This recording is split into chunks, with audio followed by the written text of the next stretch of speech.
দেহ থাকলে অসুখও থাকবে। তা ঠিক, কিন্তু তুমি বাবু ওই চিকিৎসা ওষুধপত্তি এসব নিচ্ছ না কেন?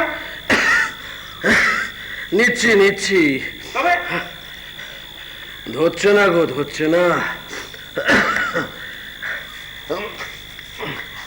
আসলে কি জানো,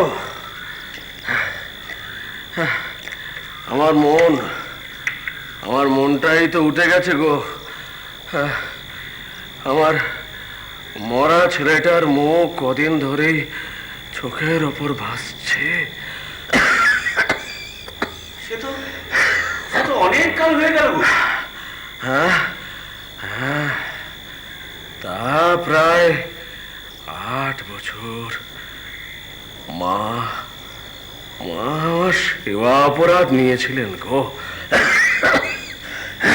ভুলে গেলেই পারতে গো, ওসব মনে রাখা বড় কষ্ট। আরে তোমায় কি বলবো, মন কি আমার বসে গো। আরে বাবা, একদিন তো এই মন্দিরের কাজে কর্মে সব ব্যস্ত থাকতো। তাছাড়া তোমার ওই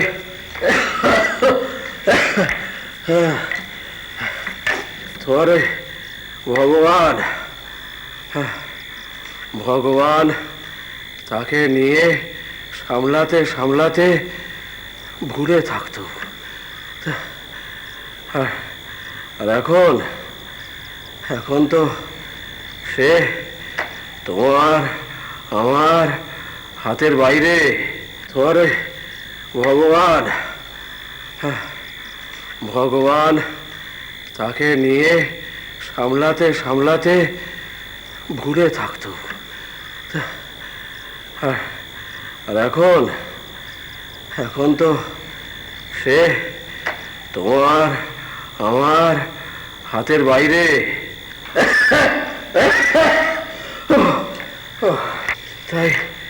তাই সব ফাঁকা। স্মৃতি বেয়ে এই সুযোগে ভার নামছে। ফাঁকা থাকতে দেবে না গো, ফাঁকা থাকতে দেবে না, কিছু না কিছু দিয়ে ভরবেই। তা তো ঠিক, কিন্তু আমি এখন তোমার জন্য কি করি বলো তো? তুমি আমার জন্য কি করবে নবসাধু? সবই তো আমার অদৃষ্ট গো, সবই আমার অদৃষ্ট।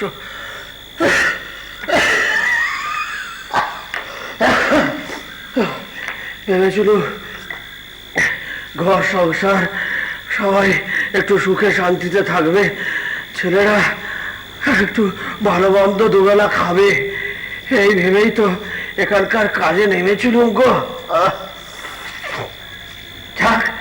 যাক সে লেটাও চুকে গেল। তুমি কি চলে যাচ্ছ?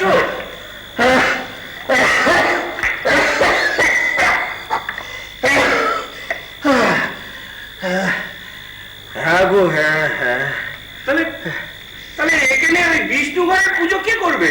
হ্যাঁ, ভগবান নিজের কাজ নিজের ব্যবস্থা নিজেই করে নেন। ওই যে আমাদের রামকুমার দাদার ছেলে এসছে না, ওই যে অক্ষয়। হ্যাঁ, রাম অক্ষয়। হ্যাঁ, আমাদের ভগবানের খুব ন্যাওটা করছে। হ্যাঁ, আমি গদাইকে বলেছি ওই সেজবাবুকে বলতে, যাতে আমার জায়গায় ওকে নিয়ে নেন। কিন্তু পারবে? ওইটুকুন ছেলে? পারবে, কেন পারবে না? এমনিতে ওর মন ভারী ভগবত অনুরক্ত গো। তাছাড়া পুজো আচ্চার কাজ ঘর থেকে শিখেছে। আমাদের এই রামেশ্বর ভাই ওকে সব শিখিয়ে দিয়েছে। বলেই ভালো। অবশ্য আমিও দেখেছি ওই রঘুবীরের নিত্য পুজো করে নবাবত ঘরে। ওই করবে, মা কি আর এমনি ওকে ডেকে এনেছে গো। তাছাড়া যেকালে আমার মন নড়ে গেছে, আমাকে ছুটি নিতেই হবে। আমি চলে যাব, আমি চলে যাব, আমি এখানে থাকবো না। দেখো, এই মাঝ পথে যদি 15 পথ আটকায়, তাহলে কিন্তু আমি কিছু জানি না বলে দিচ্ছি। সময় নিয়ে চললে কোথায় ঝুড়ি পুড়িয়ে নিয়ে আর বলো কেন এখন পঞ্চবটিতে যেতে হবে? হ্যাঁ গো, কেন ভগবানকে ধরতে বলি? ভগবান ধরতে না ভূত তাড়াতে সে বলতে পারবো না, তবে এখন আমরা সবাই ভান্ডারী মশাইয়ের সেপাই, যেমন বলবেন তেমন চলবে। তা চিঠিটা কি? ভালুকের জ্বর হয়েছে, ওষুধপত্র সব যাচ্ছে। ভালুকের জ্বর কিরকম? বলুন না, বলুন না ভান্ডারী মশাই, বলুন। আর বলুন না গো নফর দাদা, বলুন না। কি চাকরিটাই না আমার কপালে জুটেছিল, বুঝলেন? কেন? ওই যে আমাদের ঠাকুরের গুরুদেবটি গো, ওই তোতাপুরি মহারাজ, হ্যাঁ, কদিন ধরে আমার সাথে ভুগে একেবারে কাইট। তাই ঠাকুর মশাই সেজবাবুকে বলে কয়ে তার জন্য ফল, কবিরাজি, টোটকা এসবের বন্দোবস্ত করেছে। তেনাকে আবার এগুলো পৌঁছে দিয়ে আসতে হবে। তা এই রাত নামিয়ে যাচ্ছ? কি করি বলো তো? সেজবাবুর হুকুম, তার উপরে তার ইষ্টদেবের গুরুদেব বলে কথা। তাহলে তোতাপুরীর আমার সাথ? হ্যাঁ ও, ভালুকে জ্বর নয়?